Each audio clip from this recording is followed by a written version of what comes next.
Feldman, man, what a guy you are, I tell you. I Well, thank mean, I've been looking at your all the stuff you've done, and it's just amazing how one person, without being cloned, can do everything that you've done. you. Well, maybe I've got a twin brother and I didn't tell anyone. I mean, yeah, from basically bombing out in college to reaching superstardom with platinum albums, your AR from major record labels, and you've Yeah. scored movies. That's just crazy how you came from there to where you're at now. Yeah, it is. I feel very blessed, very lucky. I worked hard too, but so you've got to create your own luck up to a point, haven't you? But I suppose I'm just got I'm ambitious and I like to do different things and I'm committed. I probably should be committed sometimes, but but I'm lucky. And thank God I met Jack. That was a key person to meet. And some of the other people I've met along the way have certainly opened doors to doing And, some interesting and work. one thing that I thought was really cool, now your dad is a baron. Yes, well, was God bless him. Did Yeah, they ever play on the house chambers? Have fun tonight. they should have Wang Chung. That would have been good. I mean, I haven't. I sort of don't talk about it too much because I don't want people to think that I'm some kind of Snob. entitled sort of nepo guy, But Do you have a title? no, I mean, I don't. Not really. Yeah, No, yeah. no, no. And if I did, I wouldn't use it. But it's like he did some really good work for the country, and he got rewarded for it, and it meant something to him. Um, so that's his achievement, and it's not mine. I went my own way, which is very different to him. But he really he appreciated what I achieved. I think he was very proud of me. But I went my own way. So it's something I suppose I chose that partly just to not be in competition with him. Do you know what I mean? He was a very different guy to me, but we love each other, and he's a cool guy. Now, with all the stuff you've done, what do you do as Nick Feldman in your own time? I mean, what do you do for yourself? Well, I do all sorts of things. I'm currently writing. I've come up with an idea with my son, who's a very good writer, for a TV show that we're very excited about. We're working on that. I'm writing a lot of songs at the moment, or have done for the last few years. So I want to get those recorded. Hopefully, some of them will be for Wang Chung, and some maybe for solo stuff. I enjoy my family. We've just built this new house. Well, we've been building it for the last couple of years, and it's finally finished. We nearly kind of had a nervous breakdown doing it, but it's turned out lovely, and we're very happy here. So yeah, I love traveling. Obviously we tour a lot and go all over the place. But my wife is Brazilian, so she has family in Brazil. So we go there, and we like to travel around. Yeah, so I kind of keep busy doing different things. Wow, I'm a lucky guy. some of those relaxing things for most people would be work. You're recording, you're writing. Well, I must say, I remember asking my dad. This is a few years before he passed away, and I said, will you ever retire? He said, no, I'm never going to. He said, I'm going to work till I drop. That's he didn't want to retire, and I think I understand exactly what he meant. And I suppose I feel similar. It's I want to keep alive and interested in stuff and stimulated and trying to look for new things, and yeah, so I'd like to feel I'm kind of open-minded to new ideas and stuff like that. Most people we interview, there's always one point in time that's luck kicks in. But, I kind of hate to ask you because it seemed like you had done yours through hard work. But was there one big break that really made the difference for you? uh, well, no, I think we've had a succession of, I've had a succession of good, lucky breaks, I guess. But I think, as Woody Allen once said, you've got to show up. Just show up. If you're there or thereabouts, then maybe something good can happen. If you're stuck sitting at home, being a legend in your own lunchtime, then the chances are you're going to miss that opportunity. So I'm trying to think what was the best. We've had so many really good things. I'll give you a few. I mean, one of them was meeting Jack. Yeah. I mean, I put this ad in Melody Maker, and I auditioned loads of people, but thank God he walked in the door and he stood out a mile, and so that was the beginning of that's what you could say. That was pure luck that he happened to come to that audition, and that this relationship with him has been the springboard for a lot of success.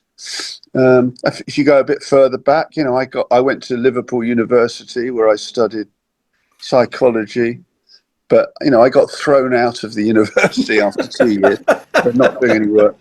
But that, in a way, that was a lucky break because Yeah.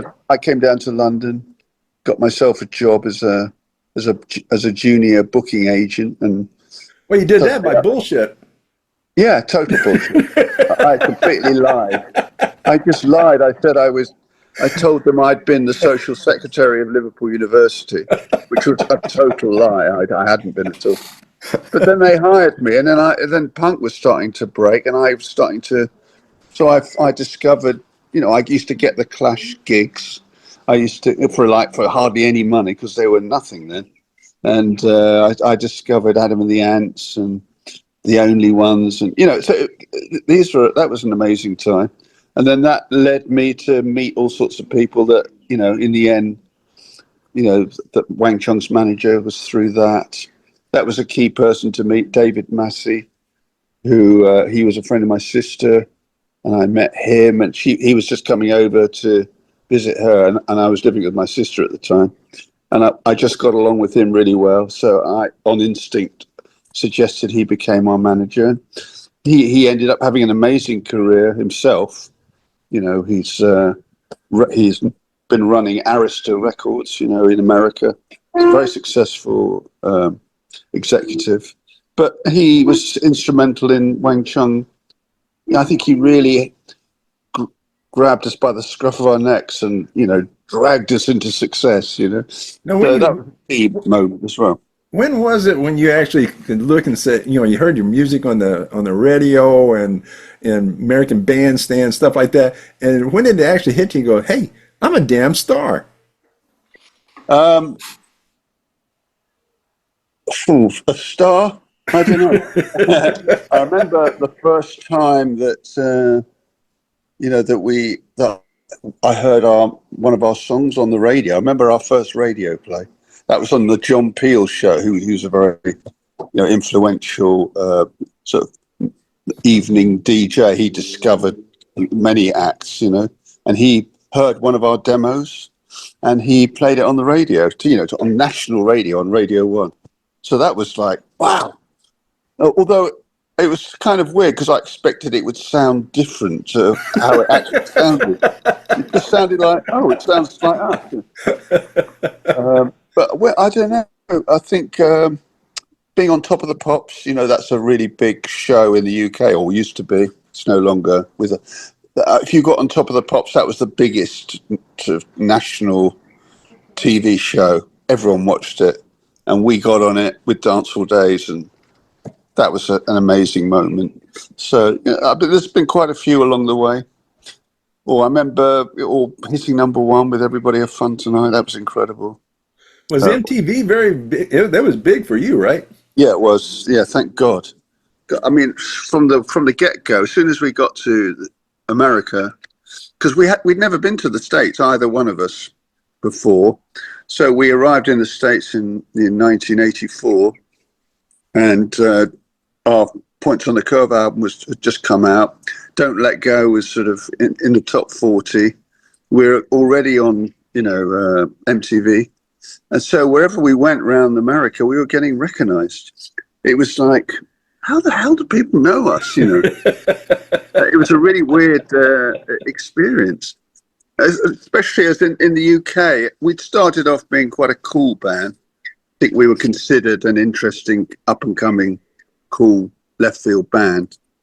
But I think by the time, we'd signed to Geffen Records in America and started to tour there, I think that there was a sort of inverted snobbery in the UK about us. The fact that we'd gone and sold our souls for the American dollar.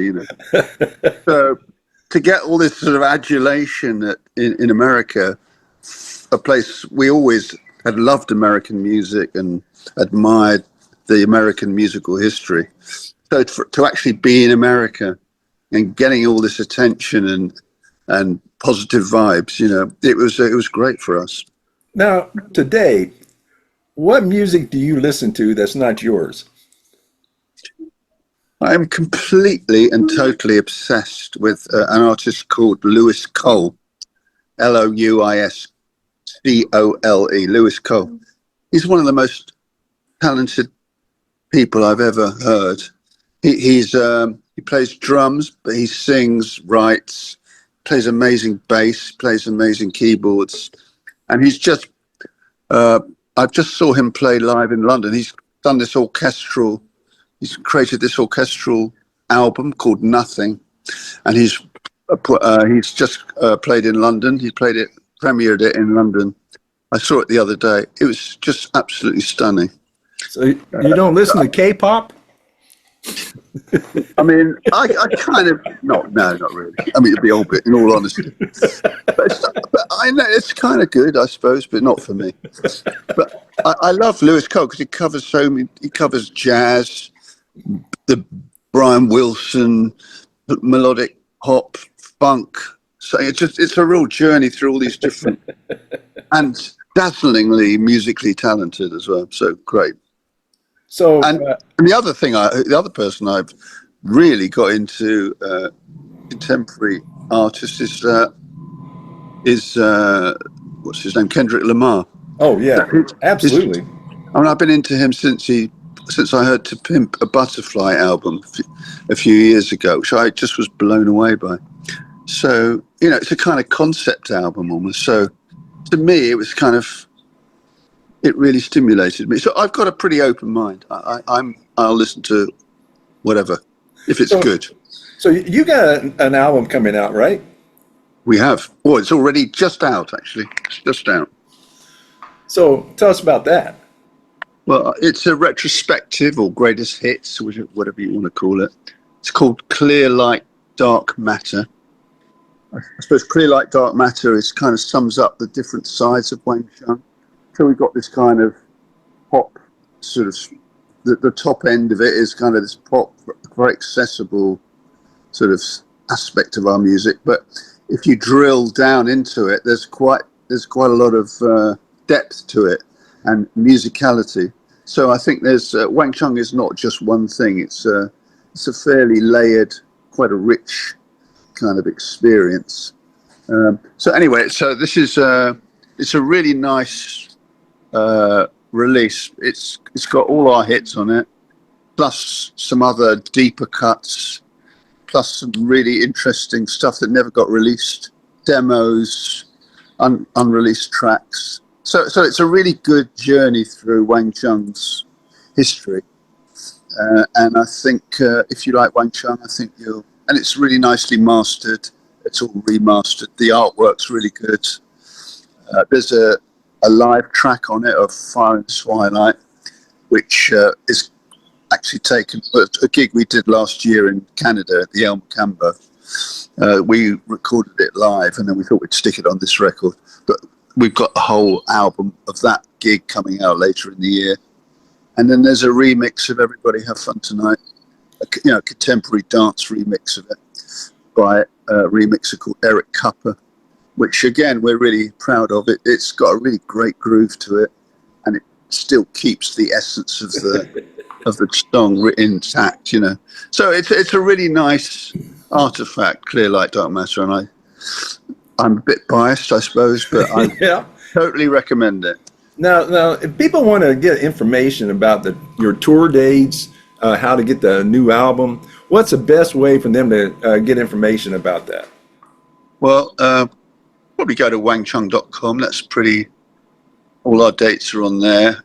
Or go to Rick Springfield's, or any of the acts who are playing on the tour. Rick Springfield, John Waite, Wang Chung, Paul Young, John. I mean, but go to wangchung.com. I think you'll get all the details you need there. It's a big tour. We're playing about over 40 shows all over the country. Really big venues. I think the bands all fit together nicely. So I think the musical experience for the audience is going to be a lot of fun. Well, The tour's called I Want My 80s. I wonder So we're why. happy we'll give it to them. Yeah, they can have it.